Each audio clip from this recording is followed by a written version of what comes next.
Hi YouTube friends, today I'm going to be sharing 5 mistakes that every beginner photographer makes.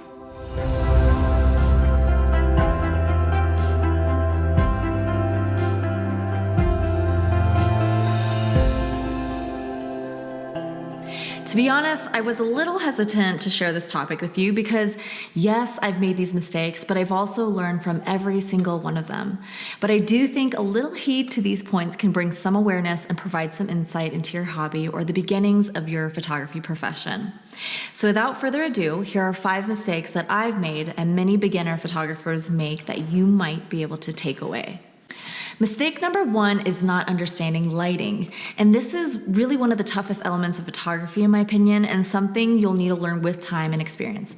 Take the time to learn the science behind lighting. Ambient natural lighting, which is the base amount of lighting you have in a room or outdoors. And then there's also artificial lighting, a quick flash, constant flash, or bulbs.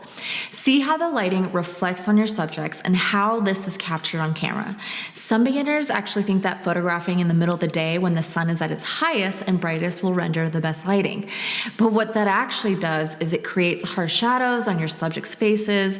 And while some photographers prefer and intentionally shoot this way, it's not fun when it isn't what you're imagining or preparing for in your shots. The best way to learn is by photographing your subjects during different parts of the day to understand how lighting helps or doesn't help the situation and the image that you're aiming for. Mistake number 2 is not understanding your camera settings. I've had a lot of beginner photographer friends reach out for help on how to learn photography, and one of the most common issues I get is, I have this vision in my head, but I can never transfer it on camera.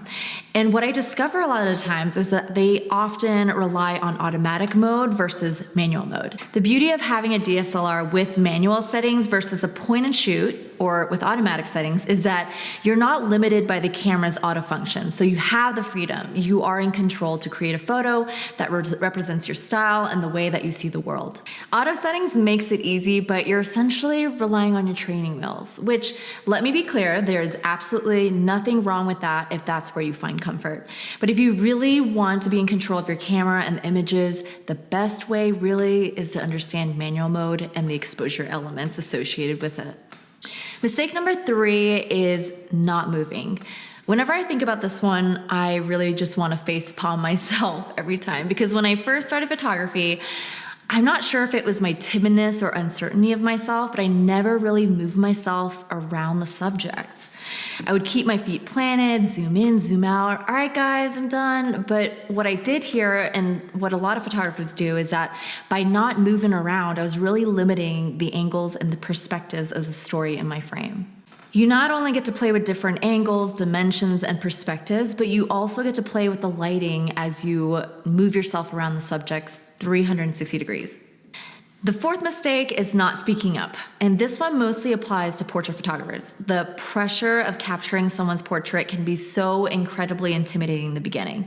Your hands are shaky, eyes are blurry, and body's unbalanced, and instead of directing your subject, you decide not to make a peep and just kind of click away. And yes, I've done this before, but holy cow, this is so limiting, not just for your subject, but for your images. So let your subjects know what looks good and what doesn't, and give direction so you get the most optimal images. And the 5th mistake is not understanding depth of field. In the beginning of my photography career, I thought, depth of what? Or background blur is good, more. But trust me, I can guarantee every photographer has gone through this phase. Lower depth of field, or the blurrier the background, that look is great when you know how to use it, but try to understand every situation that you're in and the overall story of the image that you're trying to portray. For example, if you're photographing a couple in their hometown, you don't want to blur the background or the piece of their love story or who they are or where they're from, where they fell in love. You want to minimize the blur so that you know exactly where they are. Alrighty friends, so that's all I have for today. I hope you enjoyed this video and can learn from my mistakes, but also remember, we're all going to make mistakes, and in hindsight, they're always necessary because we learn from them. I'd also love to hear some of the mistakes that you might have made.